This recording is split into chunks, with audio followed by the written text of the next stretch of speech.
super welcome to all our attendees. Thank you so much for joining us today for this very special webinar. As you know, today we will be discussing a very relevant and timely topic. Is Procure to Pay P2P destroying value? My name is Ajay Agarwal.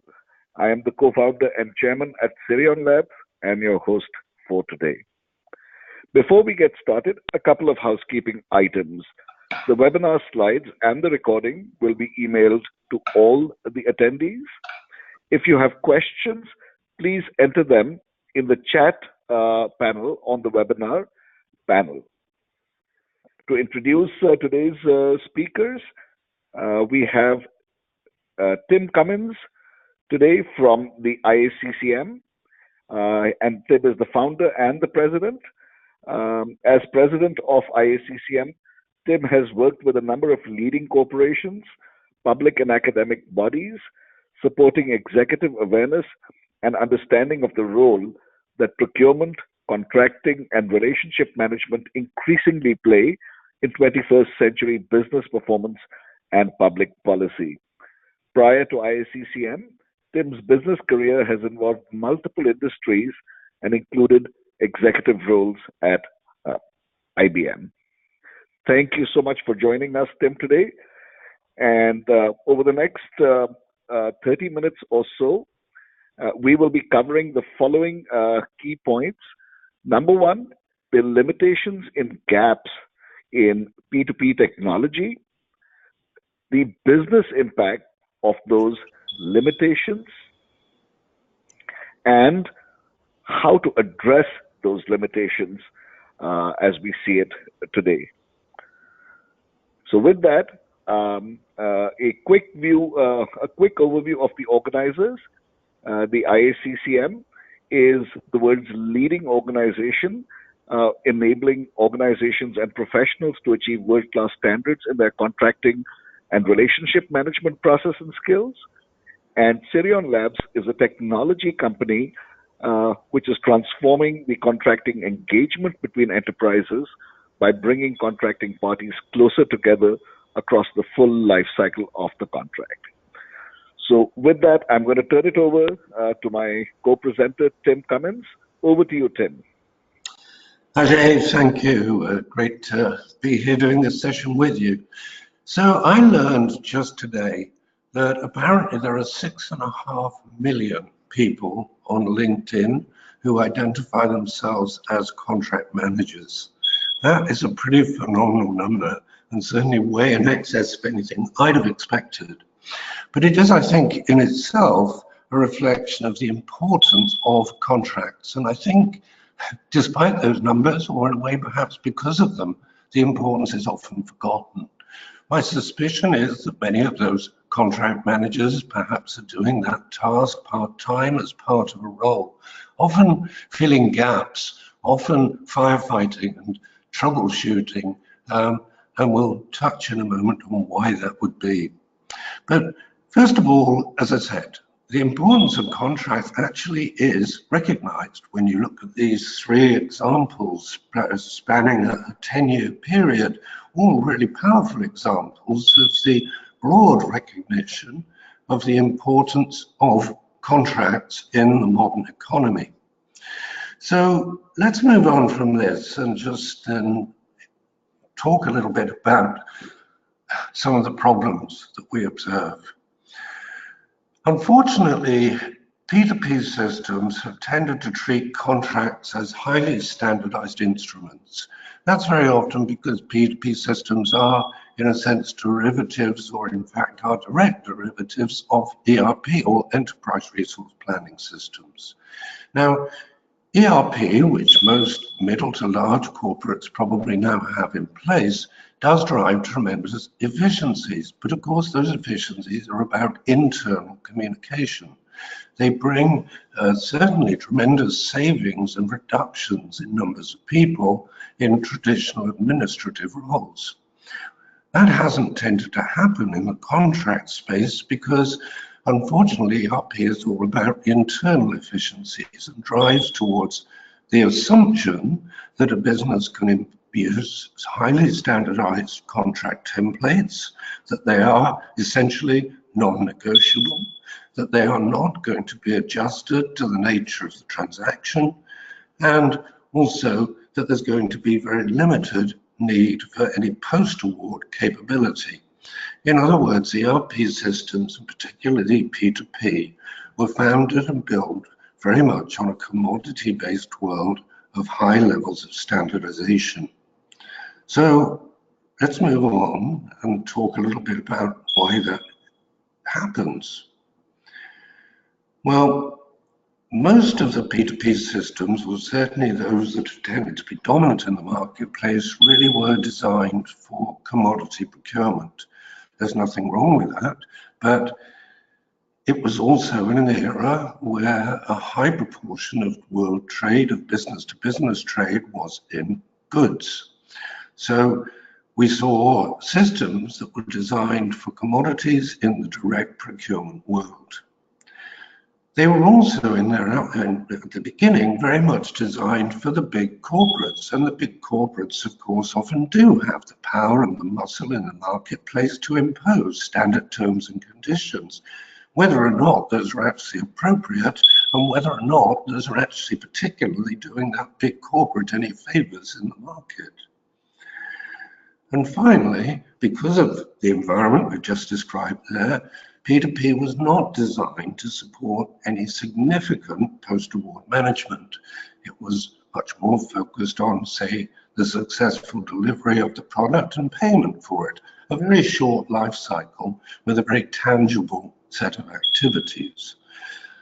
Product delivery, therefore, typically has very limited performance obligations associated with it. So, what are the problems that creates? It's, I think, fairly straightforward, and one of the reasons for this webinar, and one of the reasons that we get so many questions from our members and calls for help, is that a growing portion of the business is actually for services or solutions, often pushed into an indirect procurement category, which is often still rather treated as if it were the foster child. And if we're going to try and achieve value, the terms that we're going to utilize for today's business environment, dealing with uncertainty, dealing with volatility, they have to be flexible. And they have to include more and more in the way of governance and performance provisions. Many of our members, when they're looking at capital projects or outsourcing agreements or even areas like facilities management, have agreements that can stretch to hundreds or indeed even thousands of obligations. To try and handle those manually, well, it's no wonder we've got 6.5 million contract managers around, because unfortunately the only way you can handle them with an ERP system is manually. So the problem is quite simply that by and large P2P systems today offer little or no ability to manage an extended life cycle or to manage change.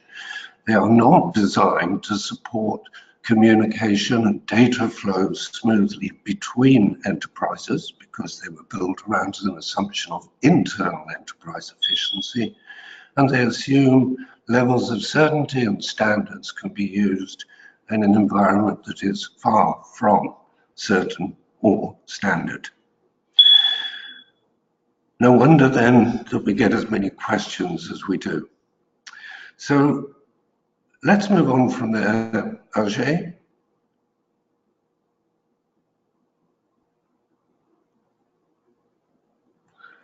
And so I'm going to pass over to you at this point to try and give your perspective, because obviously what we're hearing from our membership is we really need something that deals with the problem and the inadequacy of our current P2P.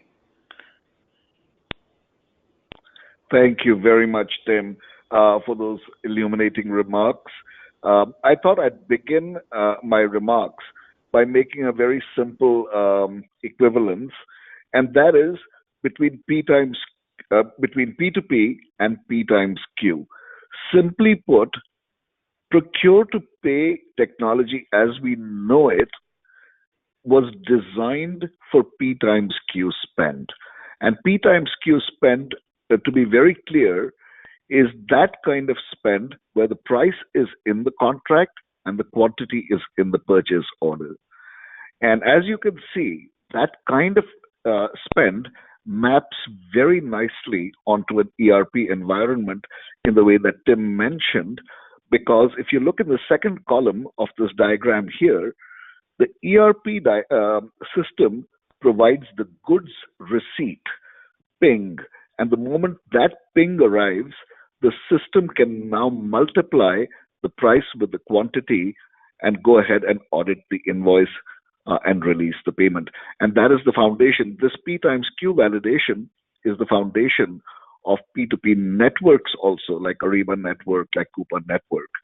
So that is the fundamental simple buying of goods and commodities, where the price is in the contract, the quantity is in the purchase order, and the moment you get your goods received notification, you know you've got the value that you contracted for. And till such time, let's say till the mid-90s, when the bulk of our buying was of this very simplified goods and commodities fashion, this technology was more than adequate and met our needs. Let's move forward to the next slide and see how the world has changed in the last 20 years and how this equivalence has become a little outdated.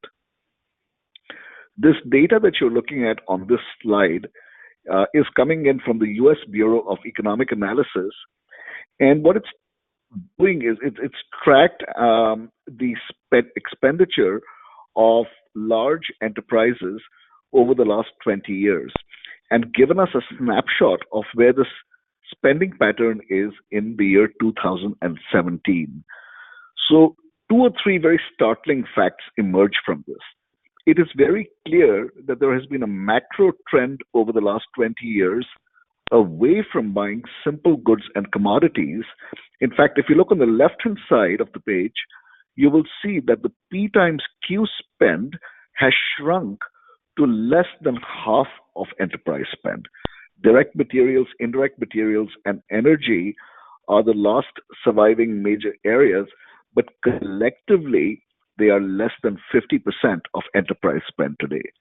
And if you look on the left-hand side of that, you will see that with 21.6 trillion in annual spend, the services side of spending has overtaken, or the non-P times Q spending has overtaken P times Q spending. This is, I would say, the mathematical basis for today's seminar is, or webinar, is that when the bulk of our buying is no longer of the simple variety where the price is in the contract and the quantity is in the purchase order, then obviously we need to take a deeper look at the types of technologies we're using, whether it is for buying or it is for value realization. Now, looking on the right-hand side of this slide, we see that the 58% number represents a median across all industries. And if one looks above the median, the industries that are spending more than 58%, in other words, on services, those industries are even more deeply impacted by this trend than the ones below the median. So whether it's insurance, financial services, professional services, telecom, healthcare, retail, media, government, or even transportation, these are industries where the impact has been felt the most deeply.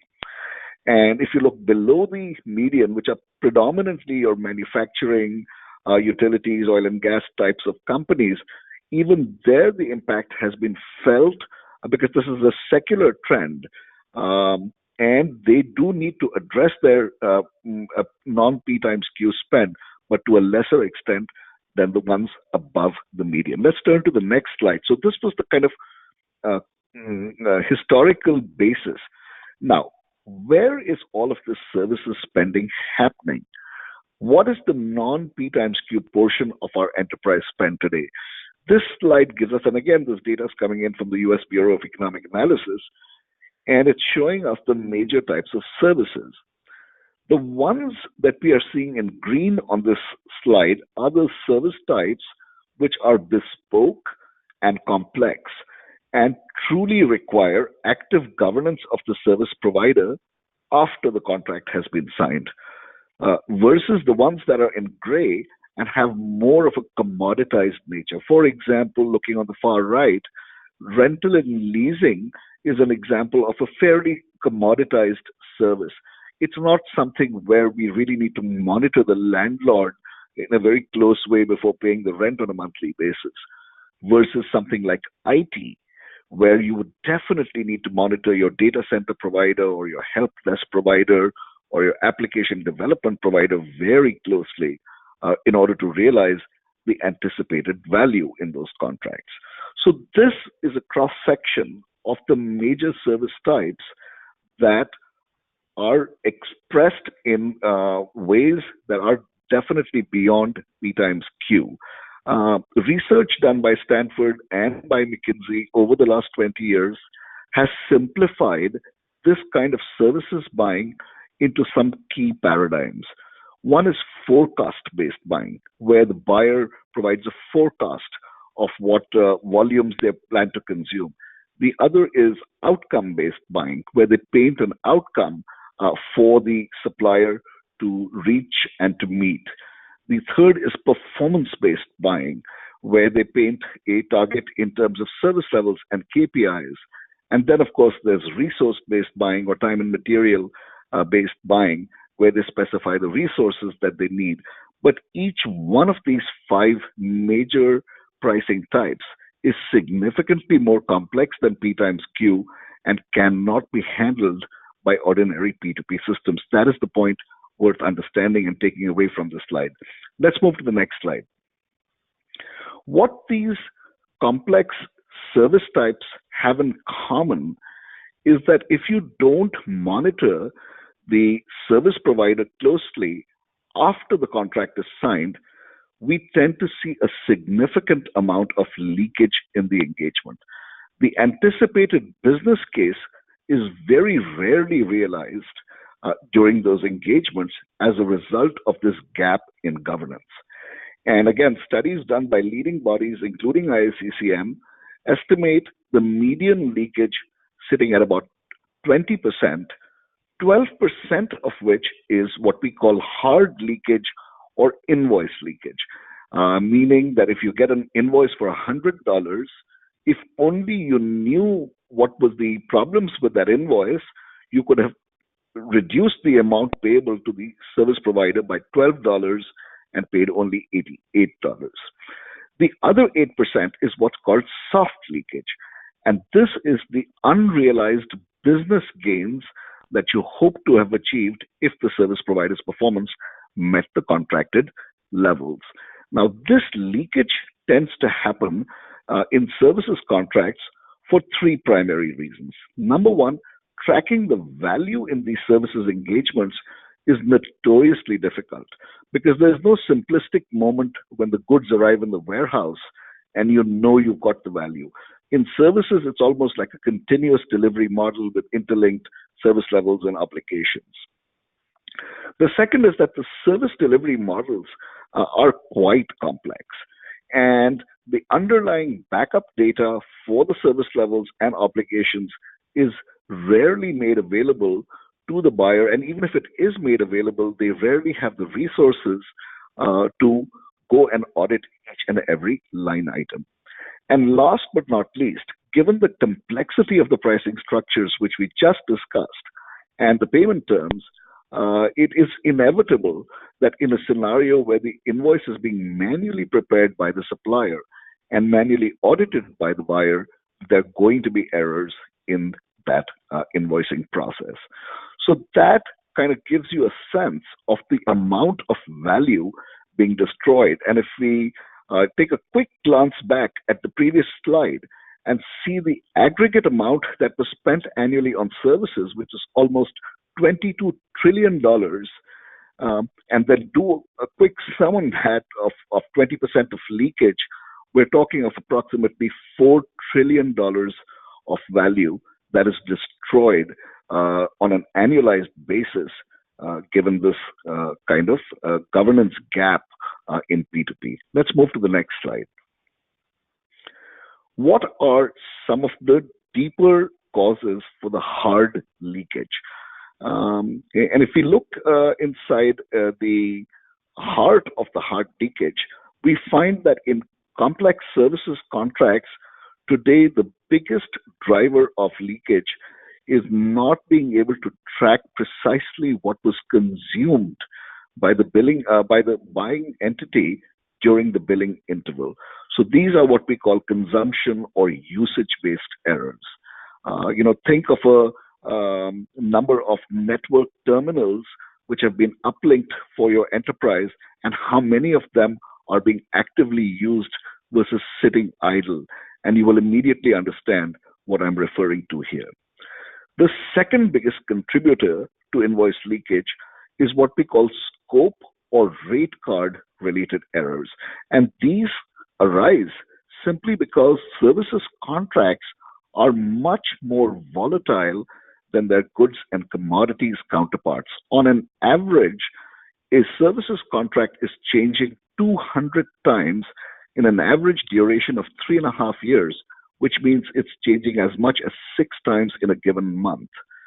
So to keep track of the baseline as it's adjusted by all these changes and to understand what's in the scope and what's outside the scope or adjustments in the rate cards is a non-trivial challenge. And then, of course, we see our usual suspects like computational errors and delivery and quality failures, collectively ascribing that 12% of leakage that we saw in the previous slide. Let's move forward. So, what we saw in the beginning was a very familiar landscape of P2P, starting with the sourcing to contract where we manage the demand and the forecast, the e-sourcing, the vendor due diligence and onboarding, resulting in a signed contract which sits in the repository. In the second column, we saw, of course, the familiar buying cycle, starting with requisitioning, purchasing, creations of the POs and the SOWs, and then, of course, that famous ping from the ERP system telling us that the goods have arrived, which then becomes the trigger for us to audit the invoice using P times Q and ultimately paying the supplier, followed by spend analysis. This bright side of the moon, if I want to call it that, is very familiar to us and very useful when buying goods and commodities. So therefore, the problem with this is when we buy services, there is no equivalent of the goods receipt moment.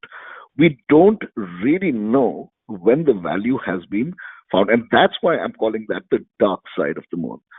And if we now flip forward and we try and imagine a technology universe that would radically extend P2P functionality today, this is the kind of technology that we would need to create in order to keep pace with the services buying acceleration that we've seen over the last 20 years. On the left-hand side, we would need smart technology to capture all those detailed outcomes, service levels, resource units, and obligations that we have entrusted our suppliers with, so that we have an accurate recollection of those as they are adjusted over the term of the contract. Then in the second column, we need to create our equivalent of the goods receipt. And that can only happen when we automate the obligation management and the service level management processes using technology in such a way that we can track automatically whether we've received the promised services. And this itself has a challenge inside it. As Tim mentioned earlier, the bulk of the P2P systems in the market today are back-end systems. They sit, even if they sit in the cloud, they are deployed for the benefit of the buying organization only. Whereas the reality is, when we buy services, we really need to collaborate very actively with our service providers. And therefore, these systems that we're talking about of the future need to be front-end systems which allow the buyer and the supplier to work together on the same system and jointly burn down the expected outcomes in a way that both of them are sharing the same set of data. And finally, if you look across to the right, this complex set of inputs coming in from the tracking of the supplier's performance would then allow a complex invoice to be validated by taking into account the performance of the supplier in terms of credits and earnbacks, taking into account the active consumption during that period, and of course, any adjustments to be made by way of entitlements or price adjustments during that period. So this, if you will, is the dark side of the moon today that needs to be brought to life using futuristic technology. With that, I'm going to end my side of the presentation, and we're going to open it up for questions. I hope this information will help you to reflect on your own P2P vision and journey. And we're going to now pick up some questions. I'm going to ask my colleague DJ to bring forward some of the questions. Thanks, Ajay, for that wonderful presentation. I'm just going to look at some of the questions that have come in. I know that we just have 3 minutes to go through them, so I'll pick a few. The first question is, why have traditional CLM tools not been able to fill the gaps in P2P's value realization? And Ajay, maybe you can take this first and then we can go over to Tim.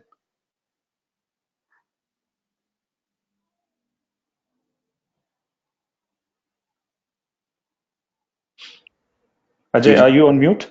Maybe, yes. Well, why don't thank you so much. Yeah. Traditional CLM tools tend to focus more on the front end of the contracting process and in managing the legal risk associated with drafting and negotiating contract documents. They are not connected to the ERP backbone of the company and have very little role to play in realizing the anticipated outcomes in the contract. For me, this is the single biggest reason why they are not able to fill this gap left behind by P2P systems, but I would love to hear Tim's views. I would broadly concur, Ajay. I think, of course, some of them do connect into the ERP systems, but as I touched on at the beginning, that's not really the problem. Our research and our conversations with members, many of whom obviously have implemented one or several different systems, is that the biggest failing is that they don't actually support the data flows the user community needs to make the system useful. So quite simply, when they're implemented, they struggle to gain adoption. And I think you've touched on that point, as I think I did a little too, that increasingly what we need is far more dynamic systems that support data sharing and deal with the real issues that people are confronting, not just providing them with a very high-priced contract repository. Indeed. Thank you, Tim. We'll just take one more question, and the question is, Tim, you can answer this one. A problem until now has been the pressure to choose just one solution. Do you think new platforms will enable greater user choice of the system they want to use? Yes. I'm really excited about the way that cloud platforms are developing, and we're certainly talking with more and more organizations who are seeing this as an opportunity to develop through the platform, develop the capability to support different user needs. As I touched on, P2P is absolutely the right solution for some parts of the business. Where it goes wrong is when it's mandated for the entire business because it can't deal with the entire business. So as you begin to get the sort of cloud-based platforms, it becomes increasingly feasible to start embedding access to different applications that actually respond to specific needs. And Ajay, I'm sure you're beginning to see this, where perhaps the IT function is no longer trying to drive a one-size-fits-all mentality. Absolutely, Tim. We are beginning to see that trend as well, where point solutions are coming in to connect the dots between the ERP system, the ITSM system, the P2P system, the contract repository, and even the GRC system to create that holistic view of sell-side engagements that is so very necessary in order to track and conserve value. All right. So with that, I know we've run out of time. Thank you so much, Tim and Ajay, for this wonderful session today. And for everyone, thank you for joining us. At the end of this webinar, you will see a quick survey. If you can fill that out and give us your feedback. We will be sending out a recording of this presentation along with the slides, a copy of the slides for your reference. Thank you so much for joining once again, and have a great day ahead of you. Thank you, everyone. Goodbye. Good night.